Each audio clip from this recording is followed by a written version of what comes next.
Good morning students. कैसे हैं आप सब? आशा है आप सब अपने अपने घरों पर एकदम स्वस्थ व सुरक्षित होंगे। स्टूडेंट्स, हमने पिछली कक्षा में जो है लिंग के बारे में पढ़ा था, ठीक है। तो आज हम वचन के बारे में पढ़ेंगे, उसी चैप्टर को हम कंटिन्यू करेंगे। तो चलिए वचन के बारे में पढ़ते हैं। बच्चों, वचन के बारे में जानने से पहले हम उसकी पहले परिभाषा जानेंगे, ठीक है। तो वचन क्या होते हैं? शब्द की जिस रूप से उसके संख्या में एक या अनेक होने का पता चलता है उसे हम वचन कहते हैं, ठीक है। मतलब जिससे हमें यह पता चलता है कि इनकी संख्या एक है या एक से ज़्यादा है, तो उसे हम क्या कहते हैं बच्चों? वचन कहते हैं। जैसे उदाहरण से समझेंगे। बच्चा खेल रहा है। अब आप यहाँ पे देख रहे हैं कि यहाँ पे एक बच्चे की बात हो रही है, बच्चा खेल रहा है। फिर अगले उसमें देखेंगे वाक्य में बच्चे खेल रहे हैं, ठीक है। बच्चे आ गए बच्चों, बच्चे मतलब बहुत सारे बच्चे खेल रहे हैं, अनेक बच्चे खेल रहे हैं। Sorry class. बच्चा से हमें एक बच्चे का पता चल रहा है, जबकि बच्चे से हमें अनेक बच्चों का पता चल रहा है। तो ये ही हमारे क्या होते हैं बच्चों? वचन होते हैं। अगले एक और उदाहरण देखते हैं। घोड़ा दौड़ रहा है। घोड़े दौड़ रहे हैं। यहाँ आपने देखा घोड़ा दौड़ रहा है यानी कि एक घोड़ा दौड़ रहा है। और अगले वाक्य में देखते हैं घोड़े दौड़ रहे हैं यानी कि अनेक घोड़े दौड़ रहे हैं, जो एक से ज़्यादा हैं वो घोड़े दौड़ रहे हैं, ठीक है। तो ये क्या हो गए हमारे बच्चों? वचन हो गए। अब वचन के बच्चों वचन के भेद पढ़ेंगे हम, ठीक है। जैसे इसमें देखते हैं हम, राम के पास कई गाय हैं।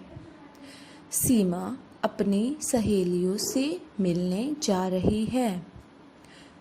राम जो है बच्चों वो हमें क्या दिखाता है कि राम एक है, तो उसको हम बोलते हैं एक वचन, ठीक है। जबकि गाय हमें अनेक गायों के बारे में बता रही है, तो ये क्या हो गया? ये हो गया हमारा बहुवचन। तो हमारे जो वचन होते हैं वो दो भेद होते हैं वचन के, ठीक है। एक तो होता है बच्चों एक वचन और दूसरा होता है बहुवचन। अब दूसरे उदाहरण से देखते हैं। सीमा अपनी सहेलियों से मिलने जा रही है। कि सीमा जो है वो कितनी है? एक ही है, एक के बारे में बता रहे हैं यहाँ पे। सीमा किससे मिलने जा रही है? अपनी सहेलियों से मिलने जा रही है, यानी कि उसकी सहेलियाँ एक से ज़्यादा हैं। तो वो क्या आ गया? किसके अंतर्गत आ गया? वो आ गया हमारा बहुवचन के अंतर्गत, ठीक है। तो वचन के भेद क्या क्या हो गए बच्चों? वचन के दो भेद होते हैं, एक होता है एक वचन और दूसरा होता है बहुवचन, ठीक है।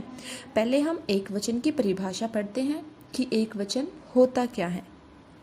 एक वचन शब्द के जिस रूप से किसी एक वस्तु, प्राणी या पदार्थ का बोध हो उसे एक वचन कहते हैं, ठीक है। जैसा कि अब हमने उदाहरण से देखा है ना, जिससे हमें क्या पता चलता है कि किसी एक वस्तु के बारे में या किसी एक प्राणी के बारे में, किसी एक पदार्थ के बारे में जहाँ पर भी बात हो रही होती है वो एक वचन होता है, ठीक है। जब हम किसी सिंगल वस्तु के बारे में, सिंगल प्राणी के बारे में बात करते हैं तो वो हमारा एक वचन होता है। जैसे राम खाना खाता है। राम क्या है? ठीक है, अकेला हो गया। जैसे फिर बोले तो यहाँ किसके बारे में बात हो रही है? अकेले राम के बारे में बात हो रही है, ठीक है। अब देखते हैं हम बहुवचन बच्चों।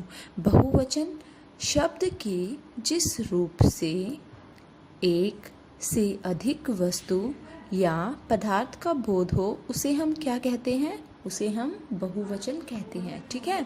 शब्द के जिस रूप से हमें वस्तु का ये पता चलता है कि एक से ज़्यादा है, उसे हम क्या कहते हैं? बहुवचन कहते हैं। एक से अधिक वस्तु होगी, पदार्थ होगा या फिर प्राणी होंगे, ठीक है। जैसे कि घोड़े दौड़ रहे हैं, ये क्या दिखा रहा है? हमें बहुवचन के बारे में बता रहा है, ठीक है। तो ये थे बच्चों हमारे वचन। अब चलिए आपकी पुस्तक में देखते हैं वचन के बारे में क्या है। ठीक है। अभी हम देखते हैं वचन के कुछ उदाहरण। ठीक है, यहाँ पे आप देख रहे हैं एक वचन और बहुवचन लिखा हुआ है। माता, माता हमारी एक वचन, माताएं बहुवचन। बच्चा, बच्चे। बात, बातें। घोड़ा, घोड़े। कुर्ता, कुर्ते। बेटा, बेटे। कला, कलाएं। रोटी, रोटियां। कक्षा, कक्षाएं। मैं, हम। सखी, सखियां। स्त्री, स्त्रियां। रुपया, रुपए। तो ये क्या बता रहे हैं बच्चों? ये हमें बता रहे हैं एक वचन। ये इस तरफ वाले जो जितने भी शब्द हैं ये हैं एक वचन और ये हैं इनके बहुवचन। तो आपने देखा कि किस प्रकार मात्राओं के बदलाव से एक वचन से बहुवचन में परिवर्तित हो जाते हैं। ठीक है, तो ये थे बच्चों हमारे वचन। आज की कक्षा में हम इतना ही पढ़ेंगे, बाकी का हम अगली कक्षा में पढ़ेंगे। धन्यवाद बच्चों।